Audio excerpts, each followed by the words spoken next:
નમસ્કાર વિદ્યાર્થી મિત્રો, આજના વિડીયોમાં આપણે જોવાના છે ધોરણ 10 હિન્દીનું પ્રકરણ 13 જેનું સંપૂર્ણ સ્વાધ્યાય સોલ્યુશન આજના વિડીયોમાં જોવાના છીએ। તો વિદ્યાર્થી મિત્રો, આ વિડીયોને અંત સુધી જુઓ અને જો વિડીયો પસંદ આવે તો જરૂરથી આ વિડીયોને લાઇક કરો અને આપણી આ યુટ્યુબ ચેનલને સબસ્ક્રાઈબ કરો।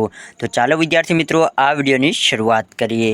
तो તેમાં તમને સૌપ્રથમ પ્રશ્न एक જોવા મળશે કે निम्नलिखित प्रश्नों के नीचे दिए गए विकल्पों में से सही विकल्प चुनकर उत्तर लिखिए। તેમાં પ્રશ્ન एक છે કે कवि भुक्तगण को कौन से गुण ग्रहण करने की बात करते हुए व्यंग्यत करते हैं। तो તેમાં જવાબ આવશે आसमे गौमुखी लेकर ईश्वर स्मरण करना। आगे जो ये प्रश्न 2 है कि आजकल के साधु के सामने कोई तर्क करने आए तो वे क्या युक्ति करेंगे। तो तेमा शू जवाब आवशे तो कि अपनी पोल खुल न जाए इसके लिए मौन रहेंगे। तो कि ते बोले नहीं, एनाथी आपने खबर पड़ी जाए कि आ साधु कहीं खराब करी रह्यो छे। प्रश्न 2 है कि एक बे वाक्य में जवाब लखो। जेमा प्रश्न 1 है कि दिखावा करते हुए साधु कैसा व्यवहार करता है।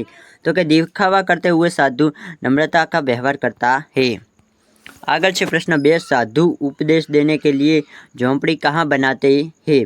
तो कि साधु उपदेश देने के लिए झोंपड़ी शहर से दूर किसी बगीचे में बनाते हैं। आगे प्रश्न 3 है कि दम्भी साधुओं को किस बात का भय सताता है। तो कि दम्भी साधुओं को भय सताता है कि उनकी पोल कहीं खुल न जाए।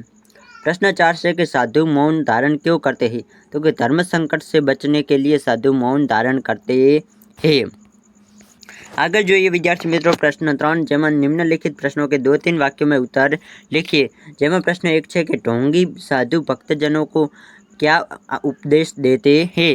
तो तेनो संपूर्ण जवाब अहीं आपेलो छे, तो तमे लखी सको छो। प्रश्न 2 है कि ढोंगी साधु मौन व्रत क्यों धारण करते हैं। तो तेनो पण जवाब अहीं आपेलो छे, तो तमारे लखवो होय तो तमे लखी सको छो अथवा तैयारी करवी होय तो तमे तैयारी पण करी सको छो। प्रश्न 3 है कि साधु प्रदेश कवि में काका हाथरसी ने किस प्रकार व्यंग्य किया। तो तेनो पण जवाब अहीं आपेलो छे। आगे जो प्रश्न 4, निम्नलिखित मुहावरे का अर्थ देकर वाक्य में प्रयोग कीजिए। तो पहलो है कि पोल खोलना। तो कि पोल खोलना भेद खोलना। पछी आगे जो प्रश्न 5, निम्नलिखित शब्दों को विरुद्धार्थी शब्द दीजिए।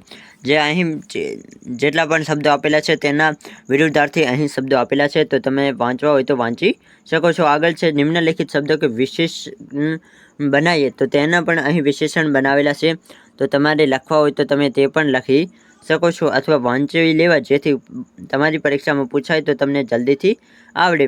તો અહીં વિદ્યાર્થી મિત્રો આગળ છે પ્રશ્ન 8 જેમાં નિમ્નલિખિત શબ્દો का કર્તૃવાચક સંજ્ઞા બનાવીએ। તો તેમના પણ અહીં નીચે જે આપેલા છે તે જવાબ છે। તો દરેક પ્રશ્નના જવાબ આપેલા છે। બાકી વિદ્યાર્થી મિત્રો અહીં તમારો સંપૂર્ણ સ્વાધ્યાય સોલ્યુશન પૂર્ણ થાય છે।